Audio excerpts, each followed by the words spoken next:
Face à l'escalade des tensions autour des conflits fonciers qui secouent la Côte d'Ivoire depuis plusieurs années, le ministre de la Construction, du Logement et de l'Urbanisme, Bruno Koné, a décidé de briser le silence. Lors d'une conférence de presse très attendue, organisée le 6 mars 2025 à Abidjan, il a pris la parole pour apporter des éclaircissements sur une situation devenue explosive, tout en dévoilant les mesures envisagées pour y remédier. Cette intervention, retransmise en direct sur plusieurs plateformes numériques, intervient dans un contexte où les litiges liés à la propriété foncière empoisonnent les relations sociales et économiques dans de nombreuses régions du pays, suscitant colère et frustration au sein de la population. Nous avons une mission qui est importante, qui concerne toute la population ivoirienne, et notre volonté à nous, c'est de faire en sorte que demain, il n'y ait plus de problèmes fonciers en Côte d'Ivoire. Que les problèmes fonciers ne retardent plus les projets économiques, qu'ils ne retardent plus les projets de logement, que les conflits fonciers ne créent pas toute l'émotion que ça crée aujourd'hui, ne créent pas la peine que cela crée chez ceux qui ont été victimes. C'est ça que nous voulons éviter avec toutes les réformes qui ont été faites. Il s'agit d'une administration qui a des missions qui sont très lourdes, qui sont évidemment de traiter les questions foncières aujourd'hui, qui sont de les traiter pour le futur, mais qui sont également de traiter les problèmes fonciers qui relèvent du passé, qui souvent ne sont imputables à personne ici, mais quand ils sont posés devant nous, nous avons l'obligation de les régler. Et nous le faisons tous les jours, j'insiste là-dessus. Je suis à cette fonction depuis plus de 6 ans, je n'ai jamais passé une journée à mon bureau où je n'ai pas travaillé sur des éléments anciens. Il n'y en a pas. Nous avons une mission qui est importante, qui concerne toute la population ivoirienne. Bruno Koné, figure clé du gouvernement ivoirien, a débuté son allocution en expliquant les raisons de son mutisme prolongé sur ce dossier brûlant. Selon lui, une prise de parole prématurée ou une médiatisation excessive des conflits fonciers aurait pu brouiller les pistes et compliquer davantage une communication déjà fragile avec les parties prenantes. Nous avons préféré travailler dans l'ombre pour poser les bases d'une résolution durable, plutôt que de céder à la pression de l'instant, a-t-il déclaré, tout en reconnaissant que ce choix a pu alimenter les spéculations et les critiques à son encontre.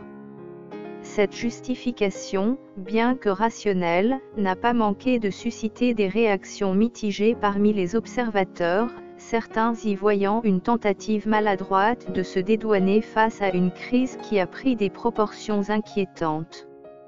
Au cœur de cette conférence, un sujet a particulièrement retenu l'attention, l'affaire Comé, un scandale foncier qui a mis en lumière les failles béantes du système actuel. Cette affaire, qui oppose plusieurs prétendants à une même parcelle de terre dans une région rurale du pays, a révélé les limites criantes de l'attestation villageoise, un document délivré par les chefferies traditionnelles pour certifier les droits d'usage sur une terre. En théorie, ce mécanisme devait permettre de concilier les pratiques coutumières avec les exigences de l'administration moderne. En pratique, il a souvent conduit à des aberrations, des parcelles attribuées à plusieurs propriétaires simultanément, des superpositions de droits et, in fine, une multiplication des contentieux devant les tribunaux ou dans les villages. L'attestation villageoise, bien qu'issue d'une intention louable, est devenue une source de désordre, a admis Bruno Koné, avant de détailler les réformes entreprises pour corriger ces dysfonctionnements.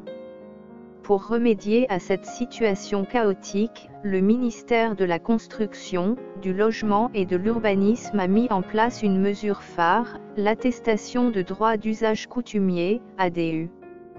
Présenté comme une étape transitoire vers l'obtention d'un arrêté de concession définitive, ACD, ce nouveau document vise à clarifier les droits fonciers en amont des transactions.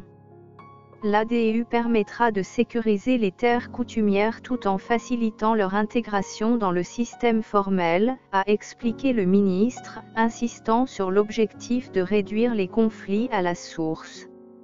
Cette initiative, bien accueillie par certains experts, soulève néanmoins des questions quant à sa mise en œuvre effective dans un pays où les traditions et les intérêts locaux restent profondément enracinés.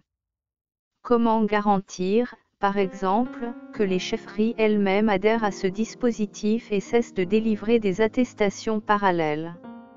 Bruno Koné s'est voulu rassurant, promettant un accompagnement renforcé des autorités traditionnelles dans ce processus de transition. Mais les réformes ne s'arrêtent pas là. Le ministre a également mis en avant un chantier ambitieux, la digitalisation des procédures foncières. Dans un pays où les archives papier sont souvent incomplètes, perdues ou falsifiées, cette modernisation apparaît comme une nécessité impérieuse. La numérisation offrira une traçabilité sans faille et limitera les risques de fraude, a affirmé Bruno Koné, citant en exemple des projets pilotes déjà en cours dans certaines régions. À terme, chaque parcelle devrait être enregistrée dans une base de données nationale accessible en ligne, permettant aux citoyens de vérifier la situation juridique de leur terrain en quelques clics. Si cette promesse suscite l'espoir, elle exige des investissements colossaux et une volonté politique sans faille, dans un contexte où les ressources publiques sont souvent détournées ou mal gérées. Un autre point sensible abordé lors de cette conférence concerne les accusations de corruption qui éclaboussent le ministère. Depuis des mois, des rumeurs persistantes font état de malversations impliquant des agents chargés de délivrer les titres fonciers. Certaines voix, parmi les victimes de conflits fonciers, vont jusqu'à accuser des fonctionnaires de collusion avec des spéculateurs immobiliers pour s'approprier illicitement des terres. Face à ces allégations, Bruno Koné n'a pas esquivé le sujet. Des sanctions disciplinaires ont déjà été prononcées contre plusieurs collaborateurs impliqués, a-t-il révélé, précisant que des enquêtes internes se poursuivaient pour identifier d'éventuels autres responsables. Cette fermeté affichée vise à restaurer la confiance d'une population sceptique, mais elle ne suffira pas à elle seule à effacer le sentiment d'impunité qui prédomine dans ce secteur. Conscient que les tensions foncières ne se résoudront pas uniquement par des réformes administratives, le ministre a tenu à tendre une main aux citoyens. Nous sommes ouverts au dialogue, a-t-il assuré, invitant les personnes confrontées à des litiges à se rapprocher des services compétents de son ministère.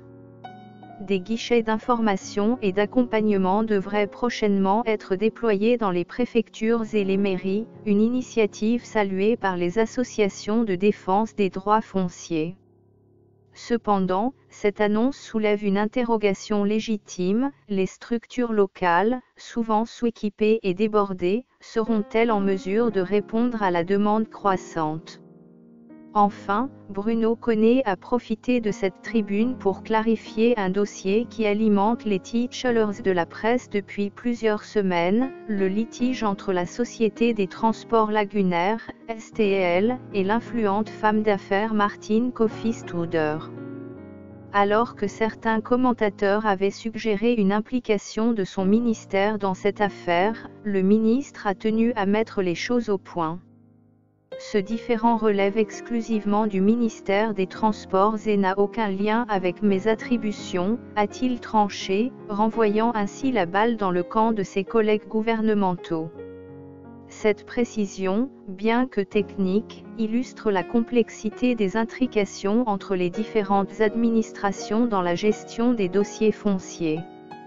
En conclusion, l'intervention de Bruno Koné marque un tournant dans la gestion des conflits fonciers en Côte d'Ivoire.